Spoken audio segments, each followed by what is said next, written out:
Hello again. So I am continuing to reread Martin Luther King's Strength to Love, which is a collection of his sermons that I highly recommend.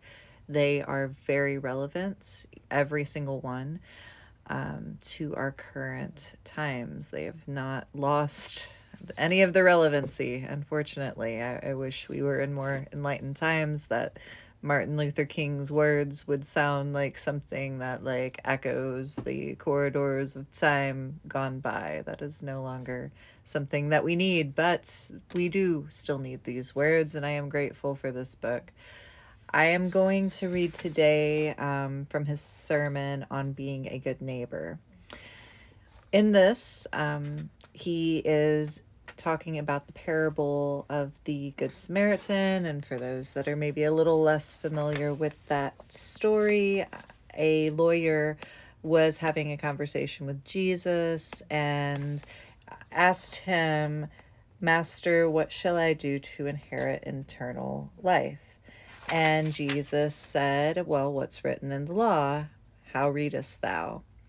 And the lawyer recites, "Thou shalt love the Lord thy God with all thy heart, and with all thy soul, and with all thy strength, and with all thy mind, and thy neighbor as thyself." Then comes the decisive words from Jesus, "Thou hast answered right, do this, and thou shalt live." The lawyer said, "Why, the people may ask, would an expert in law raise a question that even a novice can answer?" And desiring to justify himself to show that Jesus' reply was far from conclusive, the lawyer asked, "And who is my neighbor?" And Jesus told the story of a certain man who went down from Jerusalem to Jericho among robbers who stripped him, beat him, and departing left him half dead. By chance a certain priest appeared, but he passed by on the other side, and later a Levite also passed by. Finally, a certain Samaritan, a half-breed from a people with whom the Jews had no dealings, appeared. When he saw the wounded man, he was moved with compassion, administered first aid, placed him on his beast, and brought him to an inn and took care of him. Who is my neighbor? I do not know his name, says Jesus in essence. He is anyone toward whom you are neighborly. He is anyone who lies in need at life's roadside.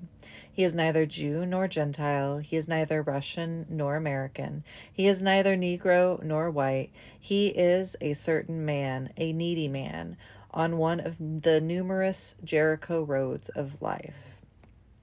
And so begins the sermon. There is a section here that I would like to also read real quick, so hang with me. It's worth it, I promise. So it goes on to talk about the Samaritan had the capacity for a universal altruism. He had a piercing insight into that which is beyond the eternal accidents of race, religion, and nationality. One of the great tragedies of man's long trek along the highway of history has been the limiting of neighborly concern to tribe, race, class, or nation. The God of early Old Testament days was a tribal God, and the ethic was tribal. "Thou shalt not kill" meant thou shalt not kill a fellow Israelite, but for God's sake, kill a Philistine. Greek democracy embraced a certain aristocracy, but not the hordes of Greek slaves whose labors built the city-states. The universalism at the center of the Declaration of Independence has been shamefully negated by America's appalling tendency to substitute some for all. Numerous people in the North and South still believe that affirmation, "all men are created equal," means all white men are created equal. Still a little pertinent, isn't it? Ugh. Our unswerving devotion to monopolistic capitalism makes us more concerned about the economic security of the captains of industry than for the laboring men whose sweat and skill keep industry functioning. Ain't it true? What are the devastating consequences of this narrow group-centered attitude? It means that one does not really mind what happens to the people outside of his group. If an American is concerned only about his nation, he will not be concerned about the people of Asia, Africa, or South America. Is this not why nations engage in the madness of war without the slightest sense of penitence? Is this not why the murder of a citizen of your own nation is a crime, but the murder of the citizens of another nation in war is an act of heroic virtue? If manufacturers are only concerned with their personal interests, they will pass by on the other side while thousands of working people are stripped of their jobs and left displaced on some Jericho road as a result of automation, and they will judge every move toward a better distribution of wealth and a better life for the working man to be socialistic. If a white man is concerned only about his race, he will casually pass by the Negro who has been robbed of his personhood, stripped of his sense of dignity, and left dying on some wayside road. This is the part that I wanted to share because it's historically relevant, but, also just goes to show how far things can get on the otherness. And it wasn't that long ago that this happened, so let's keep that in mind. Years ago, when an automobile carrying several members of a Negro college basketball team had an accident on a southern highway, 3 of the young men were severely injured. An ambulance was immediately called, but on arriving at the place of the accident, the driver, who was white, said without apology that it was not his policy to service Negroes, and he drove away. The driver of a passing automobile graciously drove the boys to the nearest hospital, but the attending physician belligerently said, "We don't take N-words in this hospital."